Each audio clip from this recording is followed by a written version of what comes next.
আমরা চাই না আমাদের মন্ত্রী। স্বাধীনতার পরেই প্রথম একটা মন্ত্রিসভা যেখানে সংখ্যালঘু শূন্য, আমরা স্বাগতম জানাচ্ছি। কোনো একটা জাতিকে পিছিয়ে রেখে কখনো কোনোদিন কোনো দেশের উন্নয়ন সম্ভব ইতিহাসের পাতায় নেই হতে পারে। তখনই সেই দেশের সেই মাটির উন্নয়ন হবে যে মাটিতে খ্রিস্টান, যে মাটিতে মুসলিম হিন্দু সবাই শিক্ষিত হবে, সকলে এক চাদরে ঢাকা থাকবে। আপনারা সরানোর দায়িত্ব আমাদের নয়।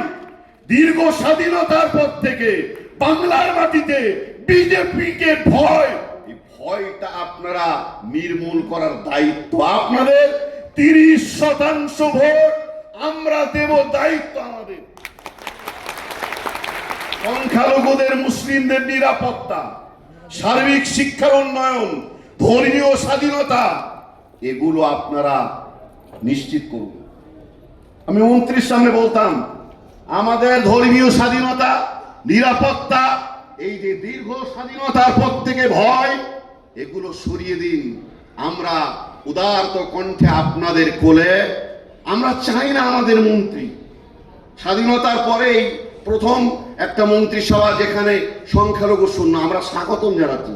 কারণ আমাদের ভিতরে হিন্দু নেই, মুসলমান নেই, খ্রিস্টান নেই, জৈন নেই। আমরা মনে করি রক্ত আমাদের সব এক, আমরা সবাই মানুষ।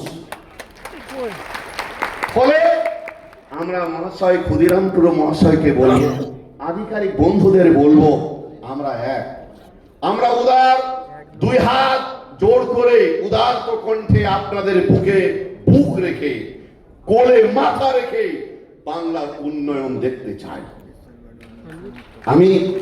এবং যে সমস্ত মাদ্রাসার দায়িত্বশীল, আমি আসাদ ভাইকে বলছিলাম, নেতৃত্বদেরকে বলছিলাম, আপনারা মানে সার্ভে তো সেই বামফ্রন্ট আমল থেকে হয়েই যাচ্ছে।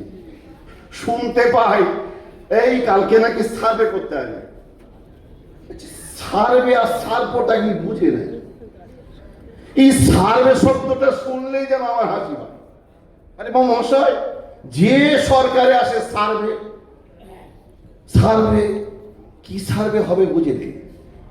আমি অনুরোধ করে বলবো, 601টা মাদ্রাসা, এই আনএডেড মাদ্রাসা, আমি ফুল এডেড চাইনি। আসাদ ভাই বলেছেন একটা ইতিবাচক, 5,500 টাকা মাইনে। আমি একটা রাতে জলসা করে 15,000 টাকা আয় করে, আপনারা জানেন, এক রাতে মাহফিল করে 5,500 টাকা মাইনে। অনেক মানুষ আছে দিনে ভিক্ষা দেয়, শুনতে লজ্জায় মাথা কাটা যায়। বিশ্বাস করুন, এর চেয়ে লজ্জা শিক্ষিত সমাজকে ডাস্টবিনে ফেলে দিয়ে কুকুরের খাদ্য বানিয়ে দেওয়া হচ্ছে। আমি মনে করি আমাদের ছেলেদের হাতে আমরা পেন তুলে দিয়েছি, বই তুলে দিয়েছি, খাতা তুলে দিয়েছি। আপনারা মিড ডে মিল তুলে দেন, টিচারদের সম্মান দেন। কোনো একটা জাতিকে পিছিয়ে রেখে কখনো কোনোদিন কোনো দেশের উন্নয়ন সম্ভব ইতিহাসের পাতায় নেই হতে পারে। তখনই সেই দেশের সেই মাটির উন্নয়ন হবে যে মাটিতে খ্রিস্টান, যে মাটিতে মুসলিম হিন্দু সবাই শিক্ষিত হবে, সকলে এক চাদরে ঢাকা থাকবে। এতটুকু বলে সবাইকে অভিনন্দন জানিয়ে আমার বক্তব্য শেষ করছি। আসসালামু আলাইকুম। আজকের এই কর্মসূচি সফল করার ক্ষেত্রে তার অবদান অনস্বীকার্য। আমরা এখন একটু বরণ করে নেব। আমাদের মধ্যে এসেছেন রাহুল বড়ুয়া মহাশয়, স্টেট জেনারেল সেক্রেটারি, মাইনরিটি মোর্চা। বরণ করে নেবেন আমাদের সম্মানীয় শিক্ষিকা আরিফা মল্লিক মহাশয়া। আমাদের এই প্রোগ্রামে আমরা খুব গর্ববোধ করছি। ডাইরেক্টর মাদ্রাসা এডুকেশন ডিএমই অফিস থেকে প্রতিনিধি হিসেবে এসেছেন আমাদের শ্রদ্ধেয় স্যার শুভজিৎ লাহারি মহাশয়কে এখন আমরা মঞ্চে ডেকে নেব। তার মূল্যবান বক্তব্য আপনাদের সামনে রাখবেন। মাদ্রাসা শিক্ষা ব্যবস্থা সম্বন্ধে স্যার আপনাদের সামনে তুলে ধরবেন। আমাদের এই কর্মসূচি আজকে স্যার সমস্ত শুনেছেন, এখন স্যারকে আমরা ডেকে নিচ্ছি।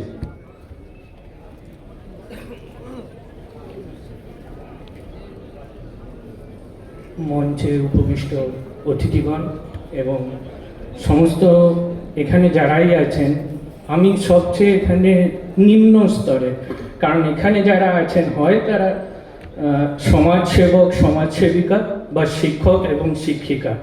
সেখানে একজন সরকারি আমরা কি বলবো এমপ্লয়ি, তার কতটুকুই বা আমরা তো সমাজসেবক সমাজসেবিকাদের উদাহরণ নিয়ে এগিয়ে চলি, ততটা পৌঁছতে পারি না নিশ্চয়ই, এবং শিক্ষক শিক্ষিকাদের গাইডেন্সে ওই ঘষা মাজা করে একটু পড়াশোনা করে একটা চাকরি পেয়ে যাওয়া।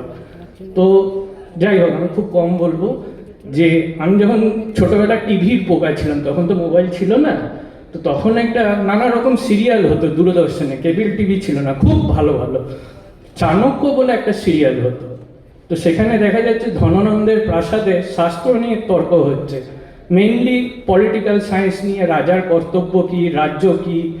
তো সেখানে একজন ছাত্রকে মহামন্ত্রী প্রশ্ন করছে, ছাত্রটি উত্তর দিচ্ছে শাস্ত্রানুসার, এবং রাজা ধনানন্দ রেগে উঠছে।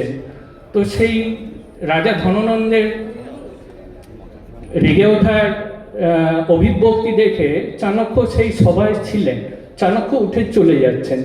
তখন যা হয় আর কি, রাজার সামনে পিঠ দেখিয়ে চলে যাচ্ছেন চাণক্য। তো তখন ধনানন্দ বলছেন, একজন সামান্য শিক্ষক, তার এত স্পর্ধা? তো তখন চাণক্য হঠাৎ ঘুরে বললেন, শিক্ষক সামান্য হয় না, প্রলয় ও নির্বাণ শিক্ষকের কোলে খেলা করে। আর আমার শাস্ত্রে যদি সামর্থ্য থাকে, তাহলে আমি আমার পোষণ করার মতো রাজ্য এবং রাজা নির্মাণ করে নেব। সুতরাং শিক্ষা, আপনারা শিক্ষক শিক্ষিকা সমাজসেবক সমাজসেবিকা, সমাজের নানা কৃতি ব্যক্তিজন, আপনারা কেউ সামান্য নন।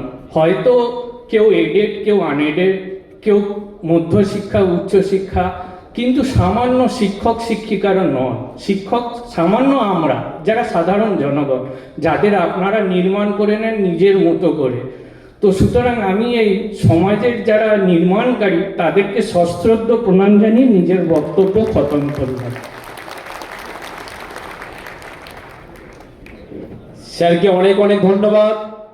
গুণী মানুষরা কখনো নিজেদেরকে বড় মনে করেন না।